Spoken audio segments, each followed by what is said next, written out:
Good morning. I'm not Wayne. I'm filling in for Wayne this week. He is out of town in Alabama, graduating. In fact, he's already graduated with his master's, so that's great. So he asked me to fill in for him on the book of Judges. And what we're going to do this morning is we're going to try to get through all of Samson. We're going to see what we can do. Hopefully we can do it. But let's go ahead and first finish up Jephthah. Just a little bit left in Jephthah, chapter 12 of Judges. Can I get a volunteer to read the first 7 verses here?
Through 7. So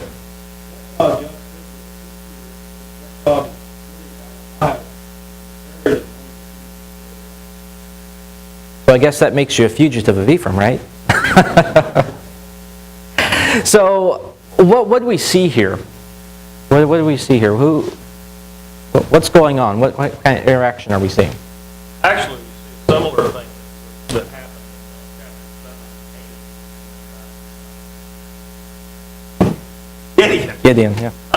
Went out against the host of Midian. He called all of Israel, and none of Ephraim showed up. And then after the great victory, Ephraim comes in and says, "Hey, why did you call us to this great victory?"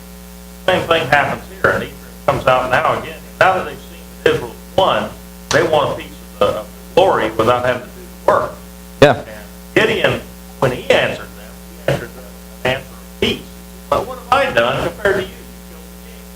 I just killed a bunch of his subjects. You took the king because they had captured the king. Or yeah, something like that.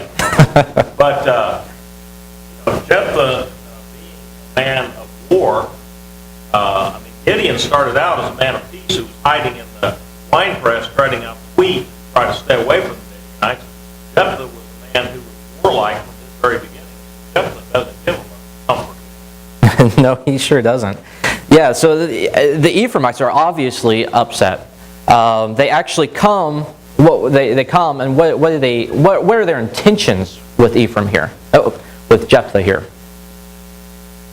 Said it a second ago.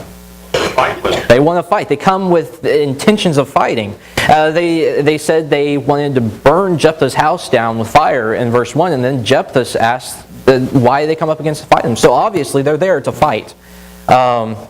Gideon. We dealt with Gideon in chapter 8. It was the exact same thing. But what was the difference between Gideon and Jephthah here? Gideon had words of peace. He talked them down, the Ephraimites down from fighting. And Jephthah, he went on and killed 42,000 people. Jephthah was obviously not in the mood after just sacrificing his daughter here. So how did Jephthah go about handling the situation? What does he tell the Ephraimites after they confront him?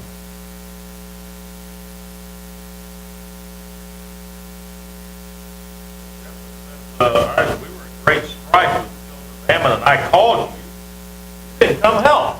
Yeah, basically, I called you. You didn't help me when I called, so you had your chance. And so I took my life into my own hands and went and took over the Ammonites. So Jephthah gathers all of the men of Gilead, and he fights the Ephraimites. Jephthah, well, who wins? It's an easy question. Jephthah won. Yeah, Jephthah won. As if that's not enough, the Gileadites capture the fords of the Jordan opposite of Ephraim.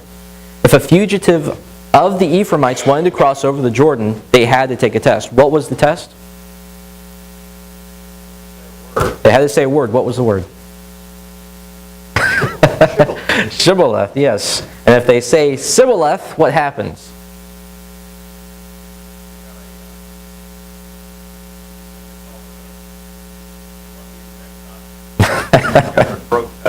Yeah, they had they got killed. They had their throat cut. Yeah, they were slain at the. I believe it said they were slain at the fords of the Jordan. Obviously, there is difference in the Ephraimites' dialect and the accent. So this isn't the first time we see this type of inter-tribal fighting amongst Israel. Can you think of any other examples in the books of Judges where the tribes of Israel fought each other and killed each other? Later,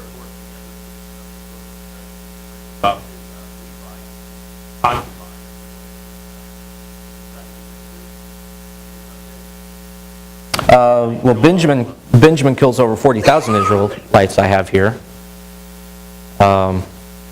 That's chapter 20, 25, and 31. Any others?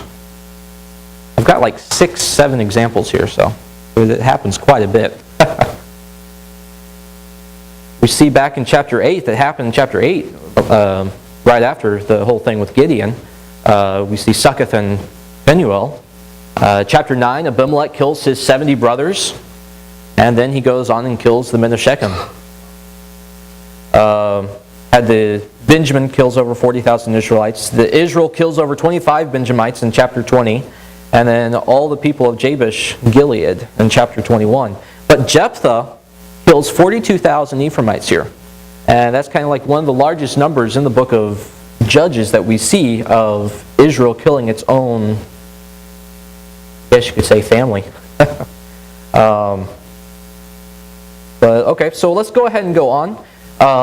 We already covered verses 8 through the end of the chapter earlier on, a couple weeks back. So let's go ahead and go to chapter 13.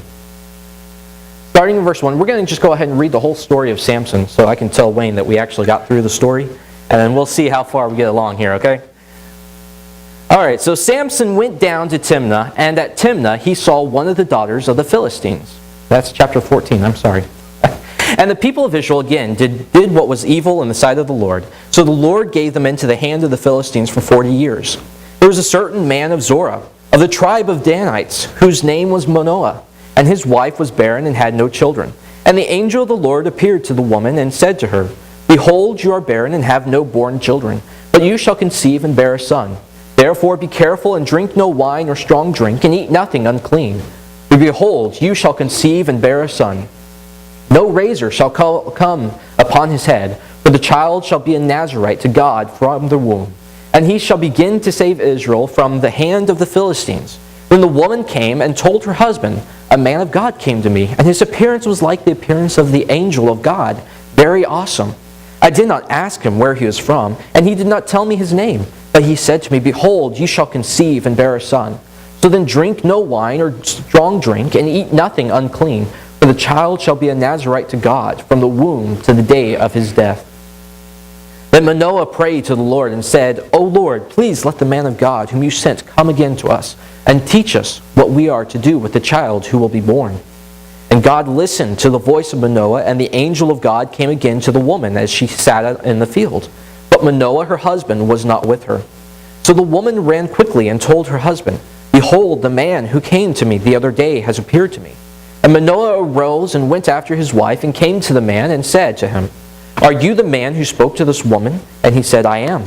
And Manoah said, Now, when your words come true, what is to be the child's manner of life? And what is his mission?" And the angel of the Lord said to Manoah, "Of all that I said to the woman, let her be careful. She may not eat of anything that comes from the vine, neither let her drink wine or strong drink, nor eat any unclean thing. All that I commanded her, let her observe." Manoah said to the angel of the Lord, "Please let us detain you and prepare a young goat for you." And the angel of the Lord said to Manoah, "If you detain me, I will not eat of your food. But if you prepare a burnt offering, then offer it to the Lord." For Manoah did not know that he was the angel of the Lord. And Manoah said to the angel of the Lord, "What is your name, so that when your words come true, we may honor you?" And the angel of the Lord said to him, "Why do you ask my name, seeing it is wonderful?" So Manoah took the young goat with the grain offering and offered it on the rock of the Lord to the one who works wonders. And Manoah and his wife were watching. And when the flame went up toward heaven from the altar, the angel of the Lord went up in the flame of the altar. Now Manoah and his wife were watching, and they fell on their faces to the ground. The angel of the Lord appeared no more to Manoah and to his wife. But Manoah knew that he was the angel of the Lord.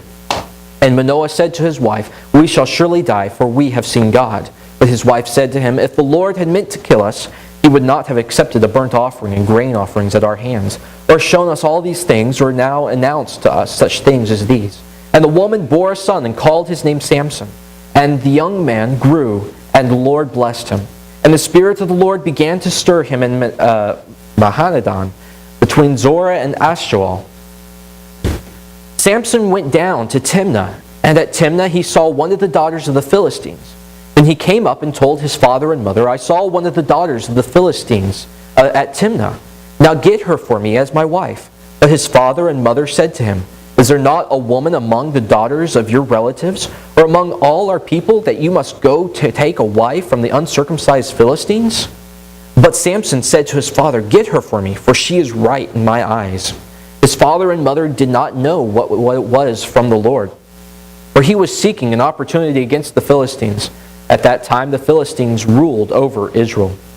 Then Samson went down with his father and mother to Timnah. And they came to the vineyards of Timnah, and behold, a young lion came toward him roaring. Then the Spirit of the Lord rushed upon him, and although he had nothing in his hand, he tore the lion in pieces as one tears a young goat. But he did not tell his father or his mother what he had done. Then he went down and talked with the woman, and she was right in Samson's eyes. After some days he returned to take her, and turned aside to see the carcass of the lion, and behold, there was a swarm of bees in the body of the lion, and honey. He scraped it out into his hands and went on, eating as he went. And he came to his father and mother and gave some to them, and they ate. But he did not tell them that he had scraped the honey from the carcass of the lion. His father went down to the woman, and Samson prepared a feast there, for so the young men used to do. As soon as the people saw him, they brought 30 companions to be with him. And Samson said to them, "Let me now put a riddle to you. If you can tell me what it is within 7 days of the feast, and find it out, then I will give you 30 linen garments and 30 changes of clothes. But if you cannot tell me what it is, then you shall give me 30 linen garments and 30 changes of clothes." And they said to him, "Put your riddle that we may hear it." And he said to them, "Out of the eater came something to eat. Out of the strong came something sweet." And in 3 days they could not solve the riddle. On the 4th day they said to Samson's wife, "Entice your husband to tell us what the riddle is, lest we burn you and your father's house with fire. Have you invited us here to impoverish us?" And Samson's wife wept over him and said, "You only hate me. You do not love me. You have put a riddle to my people, and you have told me what it is." And he said to her, "Behold, I have not told my father nor my mother, and shall I tell you?" She swept before him the 7 days that their feast lasted, and on the 7th day he told her, because she pressed him hard. Then she told the riddle to her people. And the men of the city said to him on the 7th day before the sun went down, "What is sweeter than honey? What is stronger than a lion?"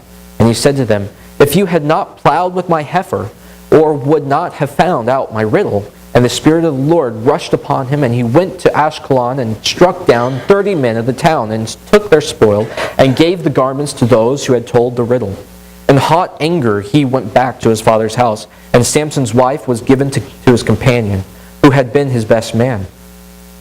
After some days, at the time of wheat harvest, Samson went to visit his wife with a young goat.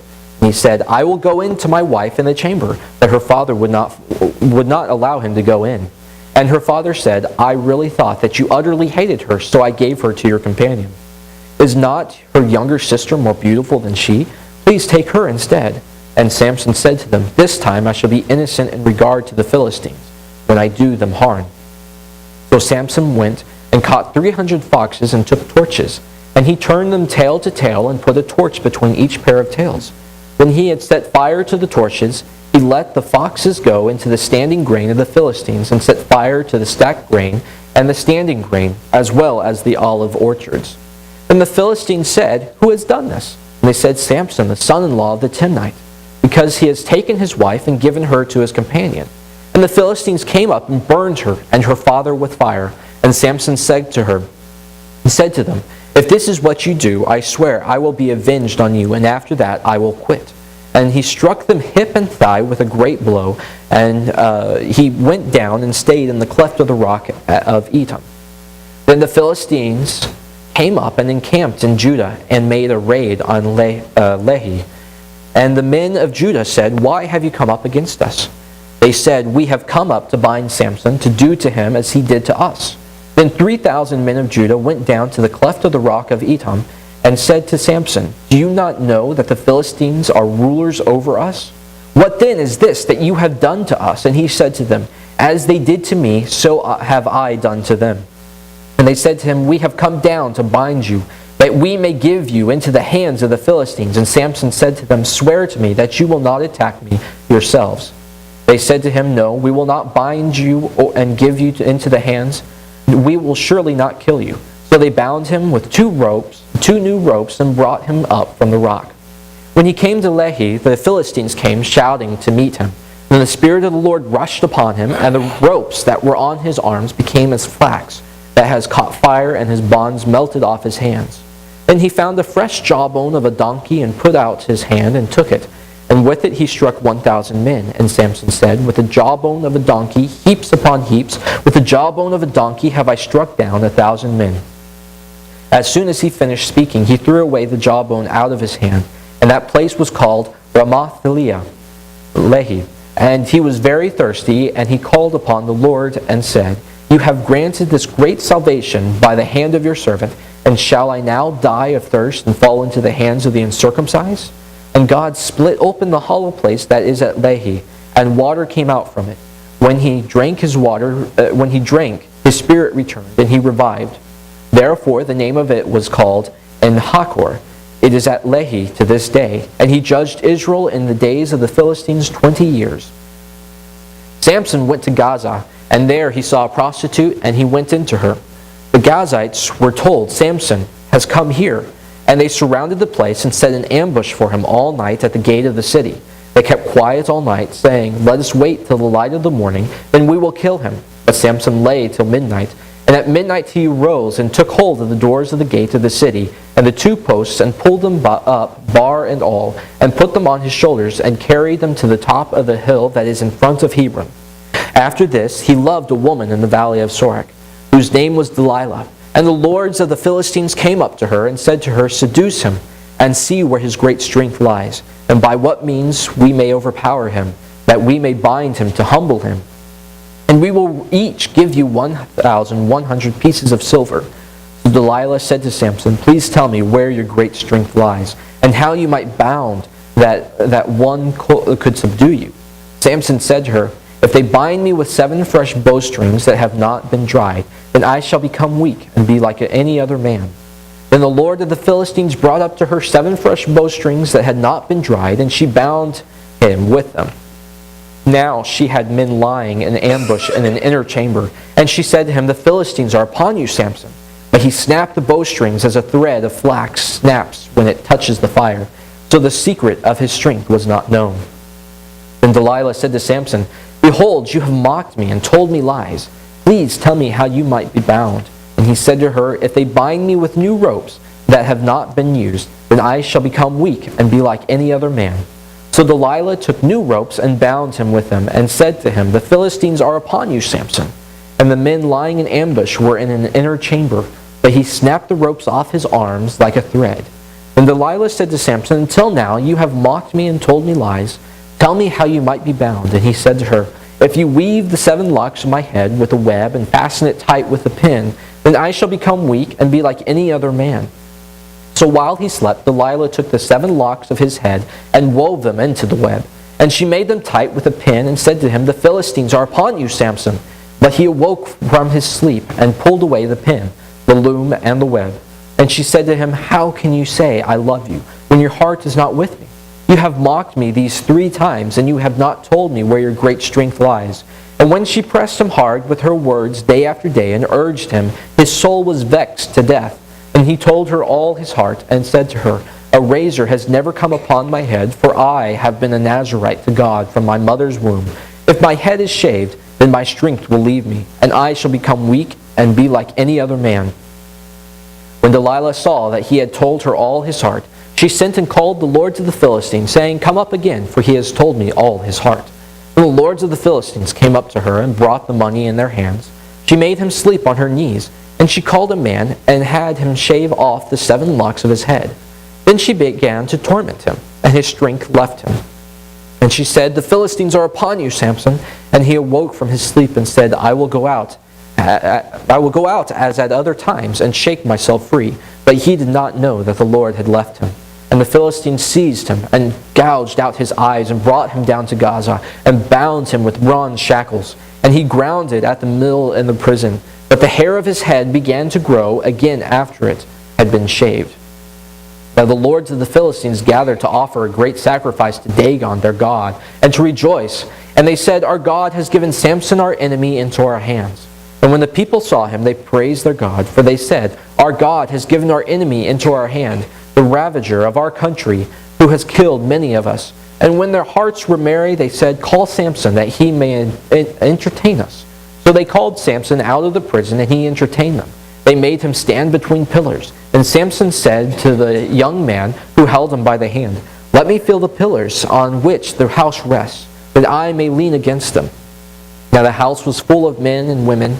All the lords of the Philistines were there, and on the roof there were about 3,000 men and women, who looked on while Samson entertained. And Samson called to the Lord and said, "O Lord God, please remember me, and please strengthen me, only this once.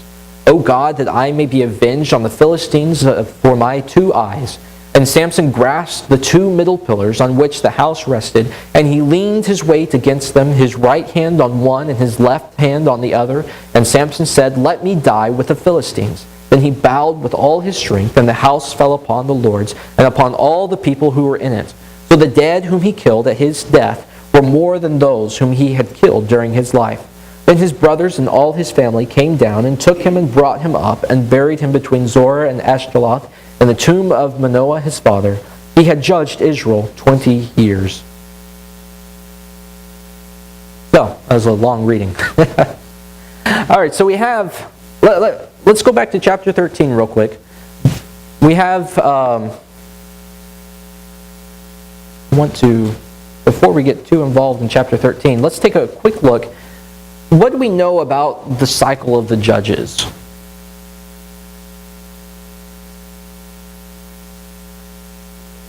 God, the oppressor. No, that's all right.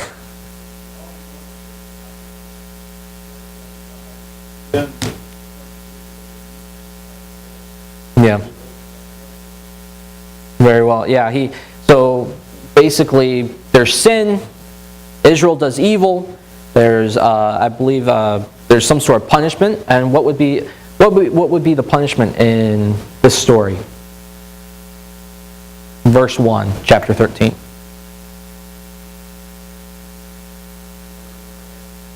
He delivered him into the hands of the Philistines. Then what happens? There's a deliverer that comes. Who's the deliverer in this story?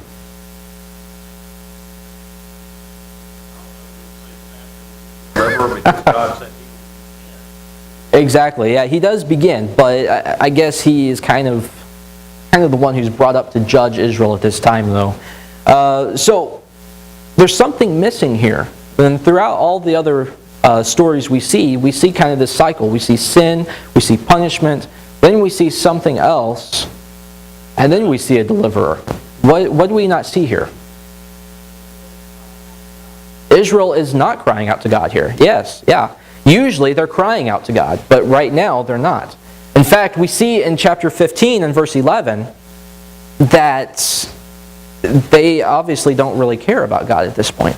They recognize the Philistines as being the ones who are in charge, being the ones who are in control of everything. All right, so in verses 1 through 7, who comes to visit?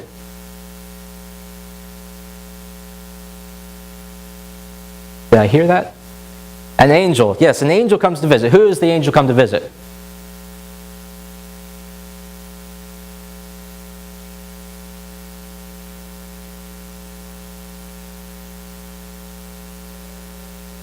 Manoah's wife. We don't know her name.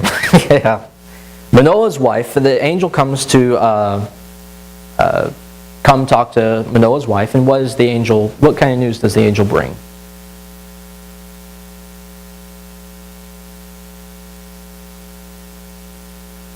That she would conceive. Now, who does this remind us of? There's lots of Sarah. Yeah, definitely Sarah, Abraham's wife. That's definitely the main one. Barren. Sarah was a barren woman. The angel comes and tells her she'll have a child. We also see other people who the angel comes to say they'll have a child, like Mary and Elizabeth. Yes, thank you. Does anyone see a difference between Sarah and Manoah's wife here, though? What's the difference here? Yeah. What's that? Here's what's going to happen, yeah. What else? Is there anything else? Manoah's wife believes the angel. Yeah. Is there any other differences that we can point out? I say, is there any differences? I know there's at least one other difference.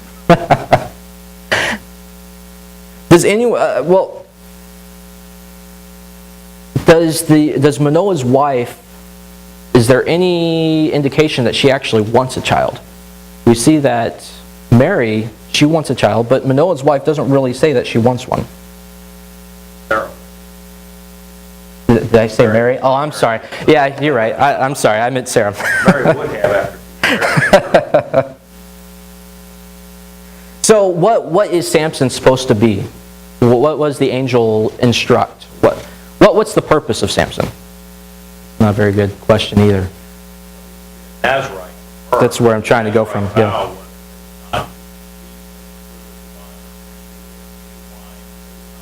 Cut their hair. Not touch dead bodies? Did you say that one? Yeah. Yeah, so he's supposed to be a Nazarite, and he's supposed to be for this from birth. We see other examples of people in the Bible. They don't exactly start from birth, but Manoah's wife is supposed to basically live as a Nazarite before he's even born. So he's born into this Nazarite vow. And we see this also in Numbers chapter 6 and Amos chapter 2. But also in Ezekiel 44, verse 20, it seems to give instructions, Ezekiel seems to give instructions to priests along these lines of the Nazarite vow.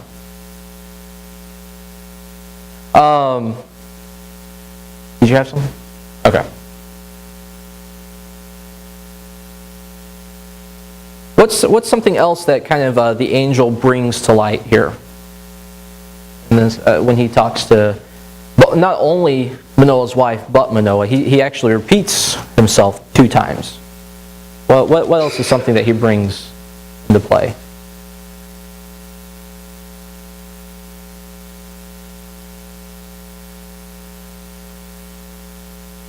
We kind of hit on it just a second ago. It's kind of, he basically tells them what kind of the purpose of Samson is, what God intends for Samson. And what is that purpose? He's supposed to be a Nazarite, but what's his end goal, I guess?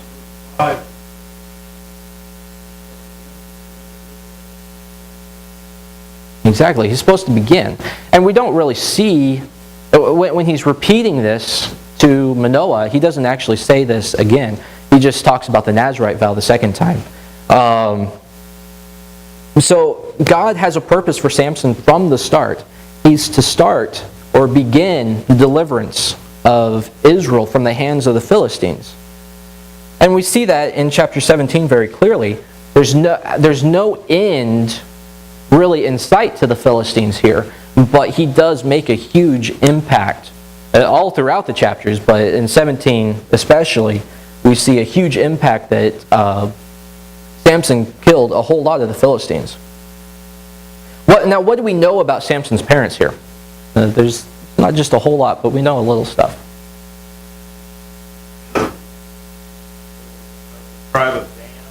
Yep. Lived in Korah.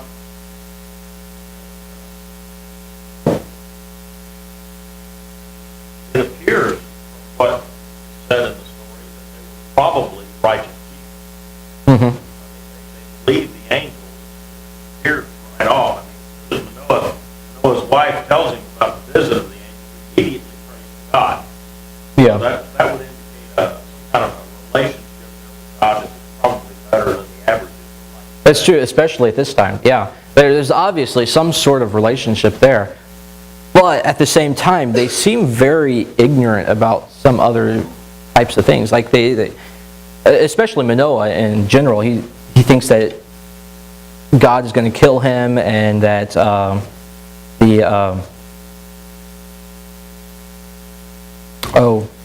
slipped my mind. God's going to kill him, and one other example I had. Yeah, worshiping the angel, and also he asked. He didn't really believe his wife, I guess. I don't know. Didn't really believe his wife. I don't know. But anyway, there's some sort of there's definitely a relationship, a kind of Christianity relationship here between him and God, but it may not be as strong as others that we've seen. Especially like Abraham, he kind of had to ask again for their Abraham kind of just believed him the first time. So in verse 8, the angel, we got only in verse 8 of chapter 13. Got like 3 more chapters to cover. Come on, we can do this. The angel reappears to inform Manoah of Samson's work. And we just talked about that. In verse 24, Samson, what does the name Samson mean? Does anyone know? Kind of out there, I know. It means little son. It's kind of a pagan name. More than any other judge, we read that the Spirit of the Lord came upon Samson. What are some examples that we see that the Spirit of the Lord came upon Samson?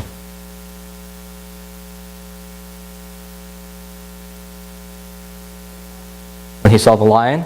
And a lot of these, a lot of times we see in the Bible that the Spirit came upon the person. But what's the difference here between Samson and kind of some of the other where the Spirit comes along on the Lord? Comes upon the person. Kind of comes on as a rush, does it not? And it says that like 2 or 3 times if I'm not mistaken. But what's another example? We have the lion. We have right before he tears down the pillars. There's another one, I think. Filling the vow of the riddle. Yeah. He called his wife a heifer. Yeah. Obviously shows there that he's not very happy with his wife. Okay, so Samson's Philistine woman. She looks good to me. She is right in my eyes. It's the same phrase as what was in their eyes in chapter 17, verse 6. Mixed marriages were forbidden at this time, but it does serve God's purpose here. Because Samson was able to get closer to the Philistines. So Samson kills this lion, and what does he take from the body of it? Honey. He sees bees, and they have honey in it. What's wrong about that? He wasn't supposed to touch dead bodies. Right there, he breaks the Nazirite vow. And so then we also have the riddle at the wedding feast. Now, this is what Wayne says. Nobody will ever guess this riddle because only Samson knows this experience. I don't know. Yeah, I have a feeling that they could have figured it out, but that's just speculation. It seemed like a hard one, but I don't know. Samson takes vengeance on the Philistines in chapter 15. Around the time of the wheat harvest, he was there to go into his wife. Samson brings a goat, much like Judah did for Tamar in Genesis 38. Samson destroys crops. How does he destroy the crops?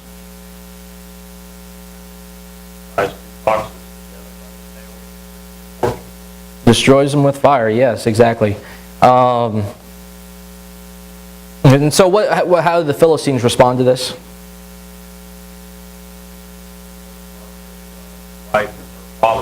Yeah, he kills his wife and his father-in-law.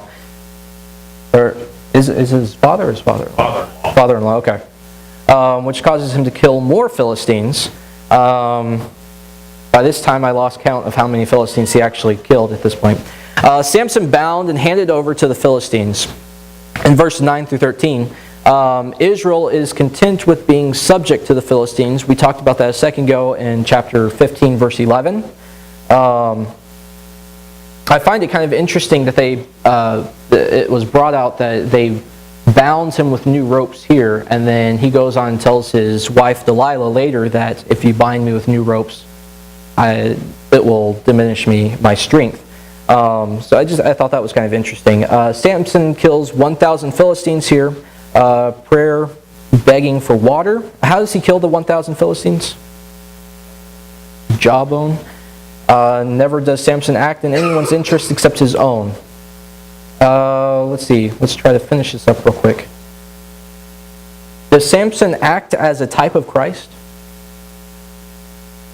Can we compare? Is there some sort of resemblance between Christ and Samson here? Christ directly. Well, Samson and Jesus, they were both bounded by his own people, and they were betrayed for money and ridiculed in death. Dies among sinners to bring deliverance. And the contrast between Jesus and Samson is that Samson dies asking for what? Vengeance. And Jesus dies for... I wouldn't say that he died. Save anybody. He died. Yeah, he died only for himself. Yeah. So, okay, well, it looks like we're out of time. Guess we kind of got through 16, but we did read through 17, so I'll tell Wayne that we got through the story of Samson. So, thanks for your attention.